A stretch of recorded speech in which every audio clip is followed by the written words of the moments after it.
திருவிழாவில் குழந்தைய தொலைச்சிட்டு வர மாதிரி இங்கே ஒருத்தரை கூட்டிகிட்டு போயிட்டு மார்ஸில் தொலைச்சிட்டு வந்துடுறாங்க. அந்த ஒருத்தர் அங்கேருந்து பூமிக்கு வரத்துக்காக படுற கஷ்டங்களும் போராட்டங்களும் பற்றி சொல்கிற கதை தான் மார்ஷியன். இது உங்களுடைய miss Haritha voice over channel. இதை சப்ஸ்கிரைப் செய்யுங்கள், லைக் செய்யுங்கள், கமெண்ட் பண்ணுங்கள். இன்றைக்கி நம்ம சேனலில் பார்க்க போகிற படம் த மார்ஷியன். அதுக்கு முன்னாடி நம்ம சேனலை சப்ஸ்கிரைப் பண்ணாதவங்க சப்ஸ்கிரைப் பண்ணிக்கோங்க. ஏன்னா இது உங்களுக்காகவே ரொம்ப எஃபர்ட் எடுத்து பண்ணுற சேனல். இப்போ படத்துக்குள்ளே போவோம். நாசாலேருந்து ஒரு டீம் மார்ஸ் ஆராய்ச்சி பண்ணுறதுக்காக போகிறாங்க. ஆனால் எதிர்பாராத விதமாக அங்கே ஒரு புயல் அடிக்குது. அங்கேருந்து உடனே கிளம்ப சொல்லி நாசா சொல்கிறாங்க. அவசரமாக அங்கேருந்து கிளம்பும் போது நம்ம ஹீரோ மார்க் மேலே ஒரு பெரிய ஆண்டனா வந்து அடிக்குது. அவர் எவ்வளோ கனெக்ட் பண்ண பார்க்குறாங்க. கடைசியில் அவர் செத்துட்டார்னு டிக்ளேர் பண்ணி அங்கேருந்து அவசரமாக கிளம்புறாங்க அந்த டீம். இங்கே கீழே நாசா மார்ஸ்க்கு போன மிஷன் கேன்சல் ஆகிடுச்சுன்னோ அது மட்டும் இல்லாமல் நம்ம மார்க் இறந்துட்டாருன்னோ அறிவிக்கிறாங்க. ஆனால் அவங்களுக்கு தெரியாது நம்ம மார்க் சாக்கலன்னு.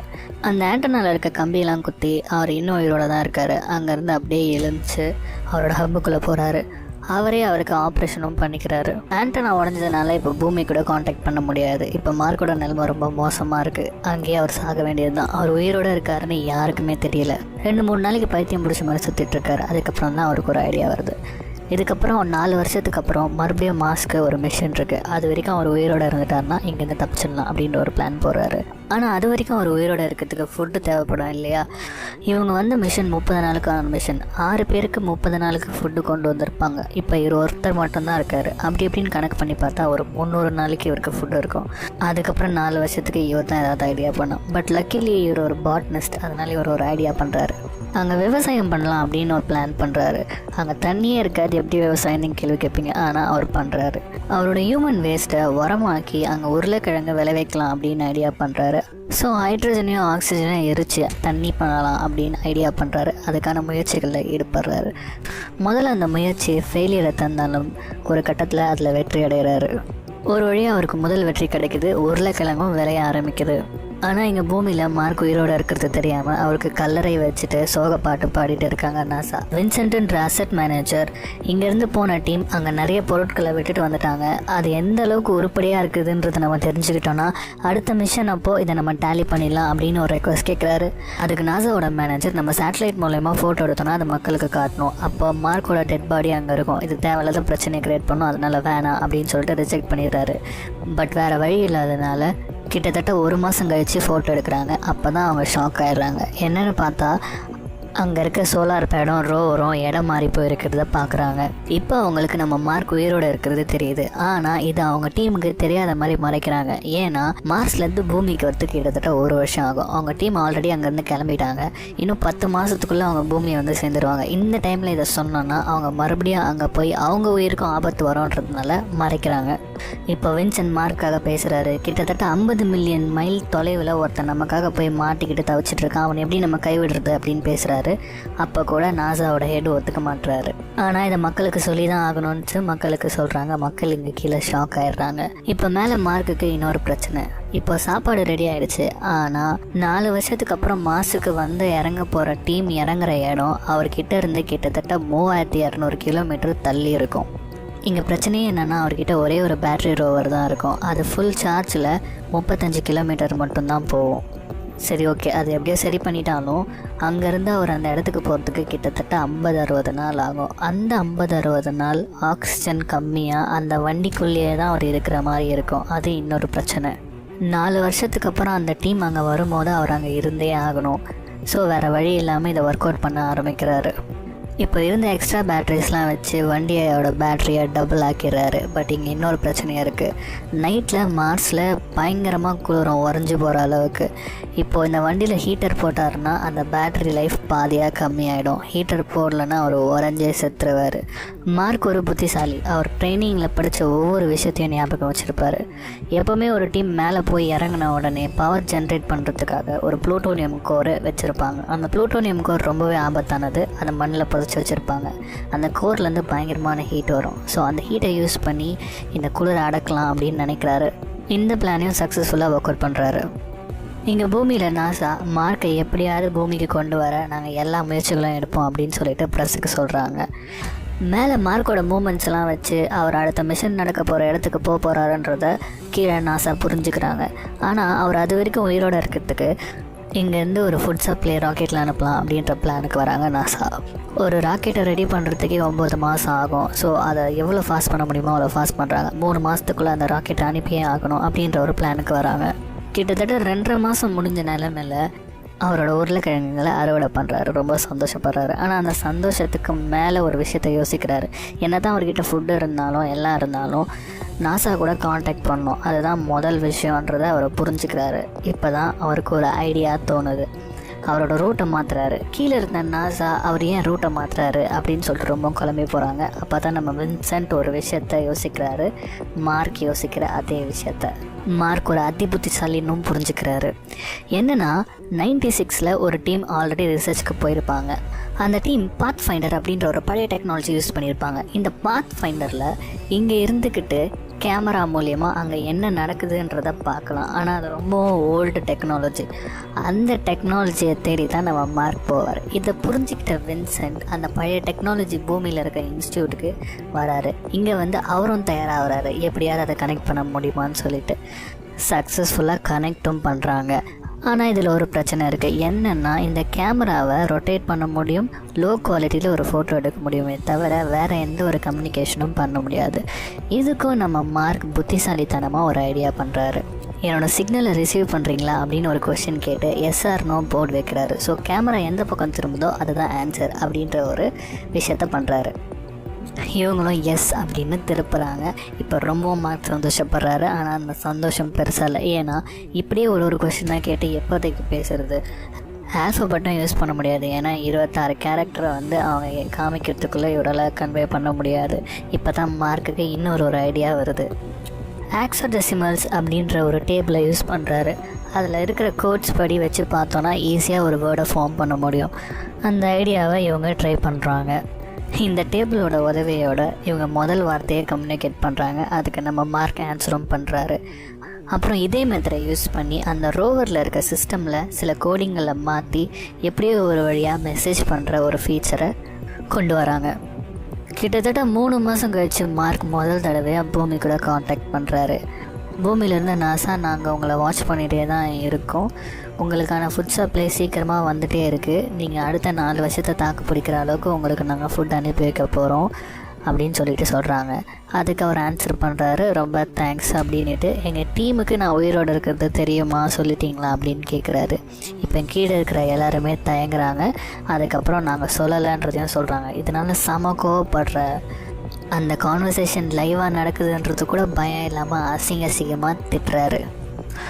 இப்போது நாசா அவங்க டீமுக்கு இதை இன்ஃபார்ம் பண்ணுறாங்க. அந்த டீம் ரொம்பவே கில்ட்டியாக ஃபீல் பண்ணுறாங்க. நம்மளோட ஃப்ரெண்டை நம்ம இப்படி விட்டுட்டு வந்துட்டோமே, எல்லாமே ஏன் தப்பு தான் கேப்டன் ரொம்ப ஃபீல் பண்ணி பேசிகிட்ருக்காங்க. இப்போ நாசா இவனுக்கு எவ்வளோ சீக்கிரமாக ஃபுட் சப்ளை பண்ண முடியுமோ அவ்வளோ சீக்கிரமாக நம்ம பண்ணணும். இதுக்கு நமக்கு கிட்டத்தட்ட ஒரு 8 மாதம் ஆகும். அது வரைக்கும் அவன் தாக்கு பிடிச்சிடுவான், பெருசாக அந்த ப்ராப்ளமும் இருக்காது அப்படின்னு பிளான் பண்ணுறாங்க. இப்போ தான் வேறு மாதிரி மாறுது. அவர் தங்கியிருக்க ஹப்பில் நடக்கிற ஒரு சின்ன தப்புனால அந்த இடமே வெடிக்குது. கிட்டத்தட்ட செத்து உயிர் பிழைக்கிறாரு மார்க். அவர் கொஞ்சம் கொஞ்சமாக கஷ்டப்பட்டு பண்ண விஷயங்கள் எல்லாம் அடியோடு அழிஞ்சு போகுது. இப்போ அவருக்கு ஃபுட் சப்ளை வரத்துக்கு கொஞ்ச நாள் ஆகுன்றதுனால அவர் ஒரு நாளைக்கு சாப்பிட்ற ஃபுட்டை 3 நாளைக்கு சாப்பிட்ணும், அதுவும் ஒரு வேளைக்கு தான் சாப்பிட்ணும் அப்படின்னு நாசா சொல்லுது. அதுக்கேற்ற மாதிரி மார்க்கும் அவரோட ஃபுட்டை கம்மி பண்ணிக்கிறாரு. இந்த மாதிரி ஆனதுனால இவரோட ஃபுட் சப்ளை லான்ச்சை அவசரமாக பண்ணுறாங்க. ராக்கெட்டும் கிளம்பி மேலே போகுது. ஆனால் எதிர்பாராத விடமா அது வெடிஞ்சு கீழே விழுந்துடுது. லான்ச் கேன்சல் ஆகிடுது. இப்போ நாசா அவங்கக்கிட்ட எந்த ஒரு ராக்கெட்டும் இல்லாமல் கஷ்டப்படுறாங்க. இந்த நேரத்தில் தான் சைனா, நாங்கள் ராக்கெட் தரோம், நீங்கள் வந்து அவருக்கு அனுப்புங்க அப்படின்னு சொல்லிட்டு ஹெல்ப்புக்கு வராங்க. இந்த டைமில் தான் ஏரோடைனாமிக்ஸில் ஒர்க் பண்ணுற ஒரு ஸ்டூடெண்ட் ஒருத்தன் ஒரு ஐடியாவை கொண்டு வரான். அது என்ன ஐடியானா, அவங்க டீம் மார்ஸ்லேருந்து ஆல்மோஸ்ட் பாதி தொலைவில் இருக்காங்க. கிட்டத்தட்ட பூமிக்கும் மார்ஸுக்கும் நடுவில் ட்ராவல் பண்ணி வந்துட்டுருக்காங்க. மார்ஸ் வரைக்கும் ஃபுட் சப்ளை அனுப்புறதுன்றது ரொம்ப கஷ்டமான ஒரு விஷயம். ஆனால் இவன் வேறு ஒரு ஐடியா வச்சுருக்கான். அதாவது மார்ஸ்லேருந்து பூமிக்கு வர்றதுக்கு கிட்டத்தட்ட 1 வருஷம் ஆகும். ஆனால் இந்த டீம் ஆல்ரெடி 9 மாதம் ட்ராவல் பண்ணி வந்திருக்காங்க. இன்னும் 3 மாதத்தில் அவங்க பூமியை ரீச் பண்ணிடுவாங்க. அப்படி அவங்க ரீச் பண்ணும்போது கிட்டத்தட்ட 2 வருஷத்துக்கான ஃபுட்டு, ஃபியூல் இதெல்லாம் அவங்களுக்கு நம்ம கொடுத்துட்டோன்னா அதை அவங்க பிக்கப் பண்ணிக்கிட்டு 1 வருஷம் ட்ராவல் பண்ணி மார்ஸ்க்கு போயிடுவாங்க. மார்ஸில் இருக்க மார்க் அங்கே இருக்க ஒரு பழைய ராக்கெட்டை யூஸ் பண்ணி ஸ்பேஸ்க்கு வரும்போது அவரை மேலேயே கேட்ச் பண்ணிவிட்டு அவரை சேவ் பண்ணிவிட்டு அங்கேருந்து ஒரு வருஷம் ட்ராவல் பண்ணி பூமிக்கு வந்துடலாம். இதுதான் அவனோட பிளான். இந்த பிளான் ஒர்க் அவுட் ஆகும்னு எல்லாருமே நம்புகிறாங்க. ஆனால் நாசாவோட ஹெட் இதுக்கு நான் ஒத்துக்க மாட்டேன் அப்படின்றாரு. அந்த ஒரு ஆளுக்காக இங்கே மீதி இருக்க 5 பேரோட உயிரை நான் பணைய வைக்க முடியாது அப்படின்னு சொல்லிட்டு சொல்கிறாரு. அங்கேருந்து வர 5 பேர் 3 மாதத்துக்குள்ளே பூமியில் தரையிறங்கி ஆகணும் அப்படின்ற ஒரு முடிவையும் எடுக்கிறாரு. இந்த டைமில் நாசாவோட வைஸ் பிரசிடெண்ட் இதெல்லாம் தாங்க முடியாமல் இங்கே கீழே நடக்கிற எல்லா விஷயத்தையும் ஒரு சீக்ரெட் மெசேஜாக மேலே இருக்க டீமுக்கு அனுப்பி வச்சிடுறாங்க. இதை பார்க்குற மேலே இருக்கிற டீம், மார்க் நம்ம பையன், நம்ம தான் நாங்கள் விட்டு வந்துட்டோம், இது நம்மளோட கடமை, நம்ம போய் காப்பாற்றியே ஆகணும், அவங்க என்ன முடிவு வேணாலும் எடுத்துக்கிட்டோம், நம்ம போகணும் அப்படின்னு பிளான் பண்ணுறாங்க. ஆனால் அந்த ஸ்பேஸ் ஷட்டில் வந்து ரிமோட்டில் கண்ட்ரோல் பண்ணுவாங்க. அந்த ரிமோட்டை எப்படியாவது ஹேக் பண்ணிக்கலாம் அப்படின்னு சொல்லிட்டு அங்கே இருக்கிறவங்க எல்லோரும் பிளான் பண்ணி அவங்க அனுப்புகிற ஃபுட் சப்ளைவை பிக்கப் பண்ணிவிட்டு நம்ம நேராக அங்கே தான் போகிறோம் அப்படின்ற ஒரு பிளானுக்கு வராங்க. ஸோ இவங்க எடுத்த முடிவுனால நாசாவுக்கும் வேறு வழி இல்லாமல் அந்த பிளானுக்கே வராங்க. ஸோ அங்கே மேலேருந்து ஃபுட்டை அனுப்புகிறாங்க. அதை சேஃபாக பிக்கப் பண்ணுற அந்த டீம் அங்கேருந்து கிளம்புறாங்க. கிட்டத்தட்ட ஒரு வருஷம் ட்ராவல் பண்ணி அங்கே வராங்க. இந்த டைமில் மார்க்குக்கும் அந்த ராக்கெட் இருக்கிற இடத்துக்கு வர சொல்லி இன்ஸ்ட்ரக்ஷன் கொடுக்கப்படுது. மார்க்கும் ஆஸ் பர் த பிளான் எல்லா விஷயங்களையும் பண்ணிவிட்டு அந்த ஹப்லேருந்து கிளம்புறாரு அந்த ராக்கெட் இருக்கிற இடத்துக்காக. ஸோ ரொம்ப நாள் கஷ்டப்பட்டு ட்ராவல் பண்ணி அந்த ராக்கெட் இருக்கிற இடத்துக்கு வந்து சேர்றாரு. இப்போ இன்னொரு பிரச்சனை, அந்த ராக்கெட் அளவுக்கு அதிகமான வெயிட் இருக்கிறதுனால அது ஸ்பேஸ் வரைக்கும் வருமா அப்படின்ற ஒரு டவுட் இருக்குது. அதனால் தேவையில்லாமல் இருக்கிற வெயிட்டான பொருட்கள் எல்லாம் ரிமூவ் பண்ண சொல்லி இன்ஸ்ட்ரக்ஷன் கொடுக்குறாங்க மார்க்குக்கு. மார்க்கும் அது எல்லாத்தையும் ரிமூவ் பண்ணிவிட்டு லான்ச்சுக்கு தயாராகிறாரு. இங்கே மேலே ஒரு வழியாக அந்த ஷட்டில் மார்ஸ் கிட்ட வருது. ஸோ இவங்க கேல்குலேஷன் படி மார்ஸ்லேருந்து ராக்கெட்டில் மேலே மார்க் வரும்பொழுது அவங்க அந்த இடத்துல ரெடியாக இருந்து மார்க்கை கேட்ச் பிடிக்கணும். இதுதான் பிளான். ஆனால் இங்கே பிளான் மாறுது. அங்கே இருக்க வெலாசிட்டி சேஞ்ச்னால ஷட்டிலை விட்டு மார்க் ரொம்பவும் தள்ளி போயிடுறாரு. இதெல்லாம் லைவ் டெலிகாஸ்ட் பண்ணிகிட்ருக்காங்க பூமியில் இருக்கிறவங்க எல்லாம் ரொம்ப டென்ஷனாக இதை பார்த்துட்ருக்காங்க. இப்போ மார்க் ஒரு ஐடியா தராரு. அதாவது என்னென்னா, அவரோட க்ளவுஸை லைட்டாக கட் பண்ணும்போது அதுலேருந்து வர ப்ரெஷர் மூலியமாக கிட்டத்தட்ட அயன்மேன் மாதிரி நான் பறந்து உங்ககிட்ட வந்துடுவேன் அப்படின்னு சொல்லிட்டு சொல்கிறாரு. இதை கேட்டு க்ரூ மெம்பர் எல்லோரும் சிரிக்கிறாங்க. முட்டாள்தனமாக பேசாத அப்படின்னு சொல்கிறாங்க. ஆனால் கேப்டனுக்கு இதனால் ஒரு ஐடியா வருது. அவன் க்ளவுஸை கட் பண்ணுறதுக்கு பதிலாக நம்ம ஷட்டிலேருந்து ஒரு பார்ட்டை வெடிக்க வச்சோன்னா அதுலேருந்து வர பூஸ்ட் மூலயமா நம்ம ஸ்பீட் கம்மியாகும், வெலாசிட்டியும் கம்மியாகும். ஸோ அவனை பிடிக்கிறதுக்கு நிறைய சான்சஸ் இருக்குது அப்படின்னு பிளான் பண்ணுறாங்க. அந்த பிளானுக்கு ஏற்ற மாதிரியே அவங்க டெயில் பார்ட்டை வெடிக்க வச்சு ஷட்டிலோட ஸ்பீடை கண்ட்ரோல் பண்ணுறாங்க. இருந்தாலும் மார்க் கொஞ்சம் தள்ளி தான் இருக்கார். இப்போ வேறு வழி இல்லாமல் மார்க் அவரோட ஐடியாவே கையாளுறாரு. அவரோட க்ளவுஸை கட் பண்ணி அவர் சொன்ன மாதிரியே அயன்மேன் மாதிரியே பறந்து அவங்க கிட்ட வராரு. ஒரு வழியாக அந்த கேப்டன் மார்க்கை பிடிக்கிறாங்க. மார்க்கை காப்பாற்றி ஷட்டிலுக்குள்ளே கூட்டிகிட்டு வராங்க. உள்ளே கூட்டிகிட்டு வந்து அவனை காப்பாற்றிட்டேன்னு சொல்லும் போது இந்த உலகமே அந்த வெற்றியை கொண்டாடுது. ஒரு வழியாக மார்க்கும் காப்பாற்றப்படுறாரு. ஒரு வருஷம் ட்ராவலுக்கு அப்புறம் அவங்க பூமிக்கும் வராங்க. இவரோட வருகையை இந்த உலகமே வியந்து பார்க்குது. அதுக்கப்புறம் என்ன, இந்த மிஷன்லேருந்து வந்த எல்லாரும் அவங்க ஃபேமிலி கூட ரொம்பவும் சந்தோஷமாக இருக்காங்க. நம்ம மார்க் ப்ரொஃபஸராக மாறி அங்கே இருக்க ஸ்டூடெண்ட்டுக்கெலாம் அவரை தப்பிச்சு வந்த இன்ஸ்பிரேஷனலான கதையை சொல்லி எல்லாரையும் இன்ஸ்பயர் பண்ணுறாரு. இப்படியே இந்த படம் முடியுது.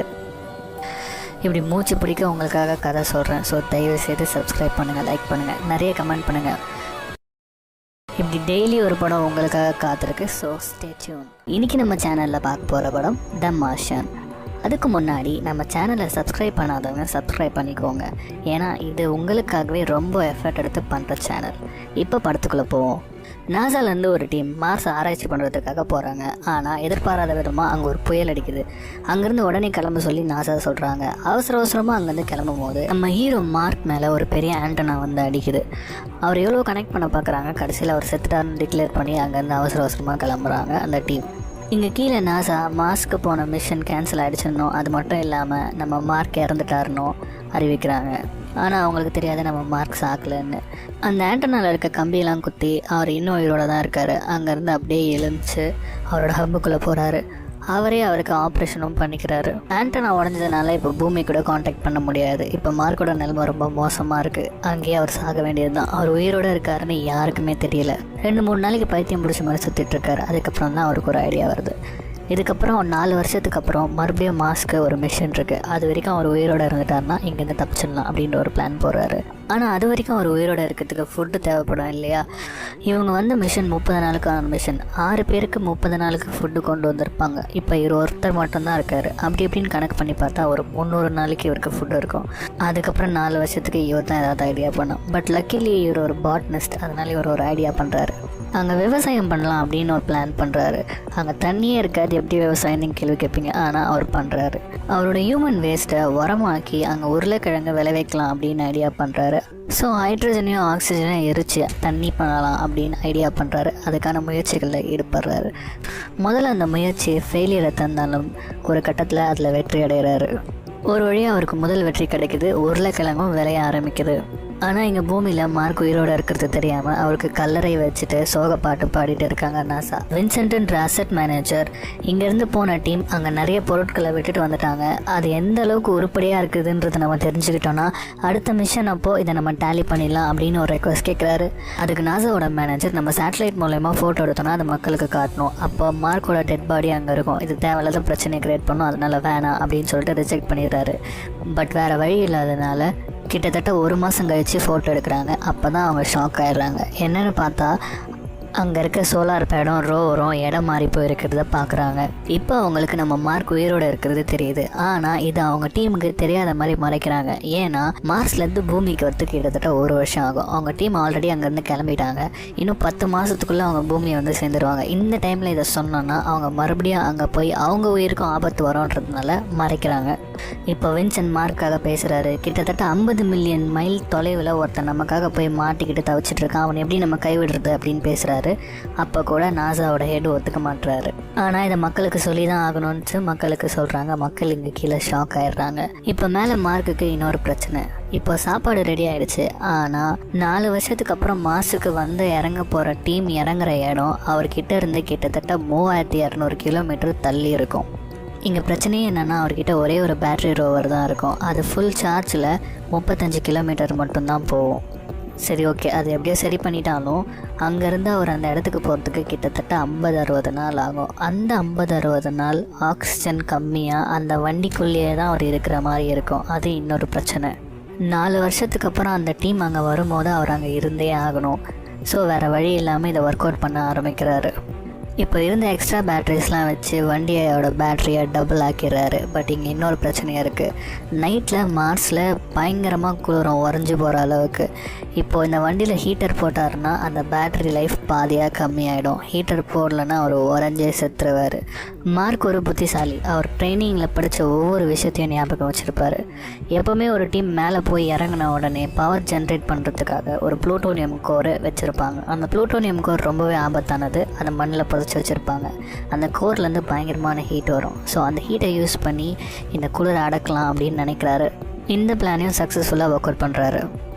இங்கே பூமியில் நாசா மார்க்கை எப்படியாவது பூமிக்கு கொண்டு வர நாங்கள் எல்லா முயற்சிகளும் எடுப்போம் அப்படின்னு சொல்லிட்டு ப்ரெஸ்ஸுக்கு சொல்கிறாங்க. மேலே மார்க்கோட மூமெண்ட்ஸ்லாம் வச்சு அவர் அடுத்த மிஷன் நடக்க போகிற இடத்துக்கு போக போகிறாருன்றத கீழே நாசா புரிஞ்சுக்கிறாங்க. ஆனால் அவர் அது வரைக்கும் உயிரோடு இருக்கிறதுக்கு இங்கேருந்து ஒரு ஃபுட் சப்ளை ராக்கெட்டில் அனுப்பலாம் அப்படின்ற பிளானுக்கு வராங்க நாசா. ஒரு ராக்கெட்டை ரெடி பண்ணுறதுக்கே 9 மாதம் ஆகும். ஸோ அதை எவ்வளோ ஃபாஸ்ட் பண்ண முடியுமோ அவ்வளோ ஃபாஸ்ட் பண்ணுறாங்க. 3 மாதத்துக்குள்ளே அந்த ராக்கெட்டை அனுப்பியே ஆகணும் அப்படின்ற ஒரு பிளானுக்கு வராங்க. கிட்டத்தட்ட 2.5 மாதம் முடிஞ்ச நிலைமையில் அவரோட உருளைக்கிழங்குகளை அறுவடை பண்ணுறாரு. ரொம்ப சந்தோஷப்படுறாரு. ஆனால் அந்த சந்தோஷத்துக்கு மேலே ஒரு விஷயத்தை யோசிக்கிறாரு. என்ன தான் அவர்கிட்ட ஃபுட்டு இருந்தாலும் எல்லாம் இருந்தாலும் நாசா கூட காண்டாக்ட் பண்ணோம், அதுதான் முதல் விஷயன்றதை அவர் புரிஞ்சுக்கிறாரு. இப்போ தான் அவருக்கு ஒரு ஐடியா தோணுது. அவரோட ரூட்டை மாற்றுறாரு. கீழே இருந்த நாசா அவர் ஏன் ரூட்டை மாற்றுறாரு அப்படின்னு சொல்லிட்டு ரொம்ப குழம்பி போகிறாங்க. அப்போ தான் நம்ம வின்சென்ட் ஒரு விஷயத்த யோசிக்கிறாரு. மார்க் யோசிக்கிற அதே விஷயத்த மார்க் ஒரு அதி புத்திசாலின்னும் புரிஞ்சுக்கிறாரு. என்னென்னா 96ல் ஒரு டீம் ஆல்ரெடி ரிசர்ச்சுக்கு போயிருப்பாங்க. அந்த டீம் பாத் ஃபைண்டர் அப்படின்ற ஒரு பழைய டெக்னாலஜி யூஸ் பண்ணியிருப்பாங்க. இந்த பாத் ஃபைண்டரில் இங்கே இருந்துக்கிட்டு கேமரா மூலயமா அங்கே என்ன நடக்குதுன்றதை பார்க்கலாம். ஆனால் அது ரொம்ப ஓல்டு டெக்னாலஜி.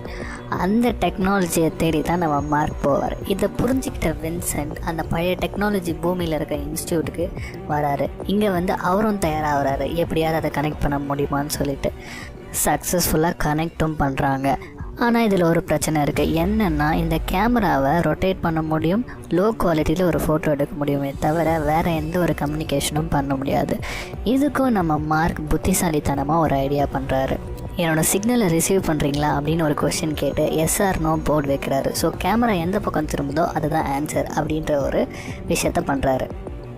இவங்களும் எஸ் அப்படின்னு திருப்புறாங்க. இப்போ ரொம்பவும் மார்க் சந்தோஷப்படுறாரு. ஆனால் அந்த சந்தோஷம் பெருசாக இல்லை. ஏன்னா இப்படியே ஒரு கொஷினாக கேட்டு எப்போதைக்கு பேசுகிறது, ஆல்ஃபபெட்டும் யூஸ் பண்ண முடியாது. ஏன்னா 26 கேரக்டரை வந்து அவங்க காமிக்கிறதுக்குள்ளே இவரால் கன்வே பண்ண முடியாது. இப்போ தான் மார்க்குக்கு இன்னொரு ஐடியா வருது. ஆக்ஸோடெசிமல்ஸ் அப்படின்ற ஒரு டேபிளை யூஸ் பண்ணுறாரு. அதில் இருக்கிற கோட்ஸ் படி வச்சு பார்த்தோன்னா ஈஸியாக ஒரு வேர்டை ஃபார்ம் பண்ண முடியும். அந்த ஐடியாவை இவங்க ட்ரை பண்ணுறாங்க. இந்த டேபிளோட உதவியோட இவங்க முதல் வார்த்தையை கம்யூனிகேட் பண்ணுறாங்க. அதுக்கு நம்ம மார்க் ஆன்சரும் பண்ணுறாரு. அப்புறம் இதே மெத்தடை யூஸ் பண்ணி அந்த ரோவரில் இருக்க சிஸ்டமில் சில கோடிங்களை மாற்றி எப்படியோ ஒரு வழியாக மெசேஜ் பண்ணுற ஒரு ஃபீச்சரை கொண்டு வராங்க. கிட்டத்தட்ட 3 மாதம் கழித்து மார்க் முதல் தடவையாக பூமி கூட காண்டாக்ட் பண்ணுறாரு. பூமியிலேருந்து நாசா, நாங்கள் உங்களை வாட்ச் பண்ணிகிட்டே தான் இருக்கோம். உங்களுக்கான ஃபுட் சப்ளை சீக்கிரமாக வந்துகிட்டே இருக்குது. நீங்கள் அடுத்த 4 வருஷத்தை தாக்கு பிடிக்கிற அளவுக்கு உங்களுக்கு நாங்கள் ஃபுட் அனுப்பி வைக்க போகிறோம் அப்படின்னு சொல்லிட்டு சொல்கிறாங்க. அதுக்கு அவர் ஆன்சர் பண்ணுறாரு, ரொம்ப தேங்க்ஸ் அப்படின்ட்டு. எங்கள் டீமுக்கு நான் உயிரோடு இருக்கிறது தெரியுமா, சொல்லிட்டீங்களா அப்படின்னு கேட்குறாரு. இப்போ கீழே இருக்கிற எல்லாருமே தயங்குறாங்க. அதுக்கப்புறம் நாங்கள் சொல்லலைன்றதையும் சொல்கிறாங்க. இதனால் செம கோவப்படுற அந்த கான்வர்சேஷன் லைவாக நடக்குதுன்றது கூட பயம் இல்லாமல் அசிங்கமாக திட்டுறாரு. இப்போது நாசா அவங்க டீமுக்கு இதை இன்ஃபார்ம் பண்ணுறாங்க. அந்த டீம் ரொம்பவே கில்ட்டியாக ஃபீல் பண்ணுறாங்க. நம்மளோட ஃப்ரெண்டை நம்ம இப்படி விட்டுட்டு வந்துட்டோமே, எல்லாமே ஏன் தப்பு தான் கேப்டன் ரொம்ப ஃபீல் பண்ணி பேசிகிட்ருக்காங்க. இப்போ நாசா இவனுக்கு எவ்வளோ சீக்கிரமாக ஃபுட் சப்ளை பண்ண முடியுமோ அவ்வளோ சீக்கிரமாக நம்ம பண்ணணும். இதுக்கு நமக்கு கிட்டத்தட்ட ஒரு 8 மாதம் ஆகும். அது வரைக்கும் அவன் தாக்கு பிடிச்சிருவான், பெருசாக எந்த ப்ராப்ளமும் இருக்காது அப்படின்னு பிளான் பண்ணுறாங்க. இப்போ தான் வேறு மாதிரி மாறுது. அவர் தங்கியிருக்க ஹப்பில் நடக்கிற ஒரு சின்ன தப்புனால அந்த இடமே வெடிக்குது. கிட்டத்தட்ட செத்து உயிர் பிழைக்கிறாரு மார்க். அவர் கொஞ்சமாக கஷ்டப்பட்டு பண்ண விஷயங்கள் எல்லாம் அடியோடு அழிஞ்சு போகுது. இப்போ அவருக்கு ஃபுட் சப்ளை வரத்துக்கு கொஞ்ச நாள் ஆகுன்றதுனால அவர் ஒரு நாளைக்கு சாப்பிட்ற ஃபுட்டை 3 நாளைக்கு சாப்பிட்ணும், அதுவும் ஒரு வேளைக்கு தான் சாப்பிட்ணும் அப்படின்னு நாசா சொல்லுது. அதுக்கேற்ற மாதிரி மார்க்கும் அவரோட ஃபுட்டை கம்மி பண்ணிக்கிறாரு. இந்த மாதிரி ஆனதுனால இவரோட ஃபுட் சப்ளை லான்ச்சை அவசரமாக பண்ணுறாங்க. ராக்கெட்டும் கிளம்பி மேலே போகுது. ஆனால் எதிர்பாராத விடமா அது வெடிஞ்சு கீழே விழுந்துடுது. லான்ச் கேன்சல் ஆகிடுது. இப்போ நாசா அவங்கக்கிட்ட எந்த ஒரு ராக்கெட்டும் இல்லாமல் கஷ்டப்படுறாங்க. இந்த நேரத்தில் தான் சைனா, நாங்கள் ராக்கெட் தரோம், நீங்கள் வந்து அவருக்கு அனுப்புங்க அப்படின்னு சொல்லிட்டு ஹெல்ப்புக்கு வராங்க. இந்த டைமில் தான் ஏரோடைனாமிக்ஸில் ஒர்க் பண்ணுற ஒரு ஸ்டூடெண்ட் ஒருத்தன் ஒரு ஐடியாவை கொண்டு வரான். அது என்ன ஐடியானா, அவங்க டீம் மார்ஸ்லேருந்து ஆல்மோஸ்ட் பாதி தொலைவில் இருக்காங்க. கிட்டத்தட்ட பூமிக்கும் மார்ஸுக்கும் நடுவில் ட்ராவல் பண்ணி வந்துட்டுருக்காங்க. மார்ஸ் வரைக்கும் ஃபுட் சப்ளை அனுப்புறதுன்றது ரொம்ப கஷ்டமான ஒரு விஷயம். ஆனால் இவன் வேறு ஒரு ஐடியா வச்சுருக்கான். அதாவது மார்ஸ்லேருந்து பூமிக்கு வர்றதுக்கு கிட்டத்தட்ட 1 வருஷம் ஆகும். ஆனால் இந்த டீம் ஆல்ரெடி 9 மாதம் ட்ராவல் பண்ணி வந்திருக்காங்க. இன்னும் 3 மாதத்தில் அவங்க பூமியை ரீச் பண்ணிடுவாங்க. அப்படி அவங்க ரீச் பண்ணும்போது கிட்டத்தட்ட 2 வருஷத்துக்கான ஃபுட்டு, ஃபியூல் இதெல்லாம் அவங்களுக்கு நம்ம கொடுத்துட்டோன்னா அதை அவங்க பிக்கப் பண்ணிக்கிட்டு 1 வருஷம் ட்ராவல் பண்ணி மார்ஸ்க்கு போயிடுவாங்க. மார்ஸில் இருக்க மார்க் அங்கே இருக்க ஒரு பழைய ராக்கெட்டை யூஸ் பண்ணி ஸ்பேஸ்க்கு வரும்போது அவரை மேலேயே கேட்ச் பண்ணிவிட்டு அவரை சேவ் பண்ணிவிட்டு அங்கேருந்து 1 வருஷம் ட்ராவல் பண்ணி பூமிக்கு வந்துடலாம். இதுதான் அவனோட பிளான். இந்த பிளான் ஒர்க் அவுட் ஆகும்னு எல்லாருமே நம்புகிறாங்க. ஆனால் நாசாவோட ஹெட் இதுக்கு நான் ஒத்துக்க மாட்டேன் அப்படின்றாரு. அந்த ஒரு ஆளுக்காக இங்கே மீதி இருக்க 5 பேரோட உயிரை நான் பணைய வைக்க முடியாது அப்படின்னு சொல்லிட்டு சொல்கிறாரு. அங்கேருந்து வர 5 பேர் 3 மாதத்துக்குள்ளே பூமியில் தரையிறங்கி ஆகணும் அப்படின்ற ஒரு முடிவையும் எடுக்கிறாரு. இந்த டைமில் நாசாவோட வைஸ் பிரசிடெண்ட் இதெல்லாம் தாங்க முடியாமல் இங்கே கீழே நடக்கிற எல்லா விஷயத்தையும் ஒரு சீக்ரெட் மெசேஜாக மேலே இருக்க டீமுக்கு அனுப்பி வச்சிடுறாங்க. இதை பார்க்குற மேலே இருக்கிற டீம், மார்க் நம்ம பையன், நம்ம தான் நாங்கள் விட்டு வந்துட்டோம், இது நம்மளோட கடமை, நம்ம போய் காப்பாற்றியே ஆகணும், அவங்க என்ன முடிவு வேணாலும் எடுத்துக்கிட்டோம், நம்ம போகணும் அப்படின்னு பிளான் பண்ணுறாங்க. ஆனால் அந்த ஸ்பேஸ் ஷட்டில் வந்து ரிமோட்டில் கண்ட்ரோல் பண்ணுவாங்க. அந்த ரிமோட்டை எப்படியாவது ஹேக் பண்ணிக்கலாம் அப்படின்னு சொல்லிட்டு அங்கே இருக்கிறவங்க எல்லோரும் பிளான் பண்ணி அவங்க அனுப்புகிற ஃபுட் சப்ளைவை பிக்கப் பண்ணிவிட்டு நம்ம நேராக அங்கே தான் போகிறோம் அப்படின்ற ஒரு பிளானுக்கு வராங்க. ஸோ இவங்க எடுத்த முடிவுனால நாசாவுக்கும் வேறு வழி இல்லாமல் அந்த பிளானுக்கே வராங்க. ஸோ அங்கே மேலேருந்து ஃபுட்டை அனுப்புகிறாங்க. அதை சேஃபாக பிக்கப் பண்ணுற அந்த டீம் அங்கேருந்து கிளம்புறாங்க. கிட்டத்தட்ட 1 வருஷம் ட்ராவல் பண்ணி அங்கே வராங்க. இந்த டைமில் மார்க்குக்கும் அந்த ராக்கெட் இருக்கிற இடத்துக்கு வர சொல்லி இன்ஸ்ட்ரக்ஷன் கொடுக்கப்படுது. மார்க்கும் ஆஸ் பர் த பிளான் எல்லா விஷயங்களையும் பண்ணிவிட்டு அந்த ஹப்லேருந்து கிளம்புறாரு அந்த ராக்கெட் இருக்கிற இடத்துக்காக. ஸோ ரொம்ப நாள் கஷ்டப்பட்டு ட்ராவல் பண்ணி அந்த ராக்கெட் இருக்கிற இடத்துக்கு வந்து சேர்றாரு. இப்போ இன்னொரு பிரச்சனை, அந்த ராக்கெட் அளவுக்கு அதிகமான வெயிட் இருக்கிறதுனால அது ஸ்பேஸ் வரைக்கும் வருமா அப்படின்ற ஒரு டவுட் இருக்குது. அதனால் தேவையில்லாமல் இருக்கிற வெயிட்டான பொருட்கள் எல்லாம் ரிமூவ் பண்ண சொல்லி இன்ஸ்ட்ரக்ஷன் கொடுக்குறாங்க மார்க்குக்கு. மார்க்கும் அது எல்லாத்தையும் ரிமூவ் பண்ணிவிட்டு லான்ச்சுக்கு தயாராகிறாரு. இங்கே மேலே ஒரு வழியாக அந்த ஷட்டில் மார்ஸ் கிட்ட வருது. ஸோ இவங்க கேல்குலேஷன் படி மார்ஸ்லேருந்து ராக்கெட்டில் மேலே மார்க் வரும்பொழுது அவங்க அந்த இடத்துல ரெடியாக இருந்து மார்க்கை கேட்ச் பிடிக்கணும். இதுதான் பிளான். ஆனால் இங்கே பிளான் மாறுது. அங்கே இருக்க வெலாசிட்டி சேஞ்ச்னால ஷட்டிலை விட்டு மார்க் ரொம்பவும் தள்ளி போயிடுறாரு. இதெல்லாம் லைவ் டெலிகாஸ்ட் பண்ணிகிட்ருக்காங்க பூமியில் இருக்கிறவங்க எல்லாம் ரொம்ப டென்ஷனாக இதை பார்த்துட்ருக்காங்க. இப்போ மார்க் ஒரு ஐடியா தராரு. அதாவது என்னென்னா, அவரோட க்ளவுஸை லைட்டாக கட் பண்ணும்போது அதுலேருந்து வர ப்ரெஷர் மூலியமாக கிட்டத்தட்ட அயன்மேன் மாதிரி நான் பறந்து உங்ககிட்ட வந்துடுவேன் அப்படின்னு சொல்கிறாரு. இதை கேட்டு க்ரூ மெம்பர் எல்லோரும் சிரிக்கிறாங்க. முட்டாள்தனமாக பேசாத அப்படின்னு சொல்கிறாங்க. ஆனால் கேப்டனுக்கு இதனால் ஒரு ஐடியா வருது. அவன் க்ளவுஸை கட் பண்ணுறதுக்கு பதிலாக நம்ம ஷட்டிலேருந்து ஒரு பார்ட்டை வெடிக்க வச்சோன்னா அதுலேருந்து வர பூஸ்ட் மூலயமா நம்ம ஸ்பீட் கம்மியாகும், வெலாசிட்டியும் கம்மியாகும். ஸோ அவனை பிடிக்கிறதுக்கு நிறைய சான்சஸ் இருக்குது அப்படின்னு பிளான் பண்ணுறாங்க. அந்த பிளானுக்கு ஏற்ற மாதிரியே அவங்க டெயில் பார்ட்டை வெடிக்க வச்சு ஷட்டிலோட ஸ்பீடை கண்ட்ரோல் பண்ணுறாங்க. இருந்தாலும் மார்க் கொஞ்சம் தள்ளி தான் இருக்கார். இப்போ வேறு வழி இல்லாமல் மார்க் அவரோட ஐடியாவையே கையாளுறாரு. அவரோட க்ளவுஸை கட் பண்ணி அவர் சொன்ன மாதிரியே அயன்மேன் மாதிரியே பறந்து அவங்க கிட்ட வராரு. ஒரு வழியாக அந்த கேப்டன் மார்க்கை பிடிக்கிறாங்க. மார்க்கை காப்பாற்றி ஷட்டிலுக்குள்ளே கூட்டிகிட்டு வராங்க. உள்ளே கூட்டிகிட்டு வந்து அவனை காப்பாற்றிட்டேன்னு சொல்லும் போது இந்த உலகமே அந்த வெற்றியை கொண்டாடுது. ஒரு வழியாக மார்க்கும் காப்பாற்றப்படுறாரு. ஒரு வருஷம் ட்ராவலுக்கு அப்புறம் அவங்க பூமிக்கும் வராங்க. இவரோட வருகையை இந்த உலகமே வியந்து பார்க்குது. அதுக்கப்புறம் என்ன, இந்த மிஷன்லேருந்து வந்த எல்லாரும் அவங்க ஃபேமிலி கூட ரொம்பவும் சந்தோஷமாக இருக்காங்க. நம்ம மார்க் ப்ரொஃபஸராக மாறி அங்கே இருக்க ஸ்டூடெண்ட்டுக்கெலாம் அவரை தப்பிச்சு வந்த இன்ஸ்பிரேஷனலான கதையை சொல்லி எல்லாரையும் இன்ஸ்பயர் பண்ணுறாரு. இப்படியே இந்த படம் முடியுது. இப்படி மூச்சு பிடிக்க உங்களுக்காக கதை சொல்கிறேன். ஸோ தயவு செய்து சப்ஸ்கிரைப் பண்ணுங்கள், லைக் பண்ணுங்கள், நிறைய கமெண்ட் பண்ணுங்கள். இப்படி டெய்லி ஒரு படம் உங்களுக்காக காத்திருக்கு. So stay tune.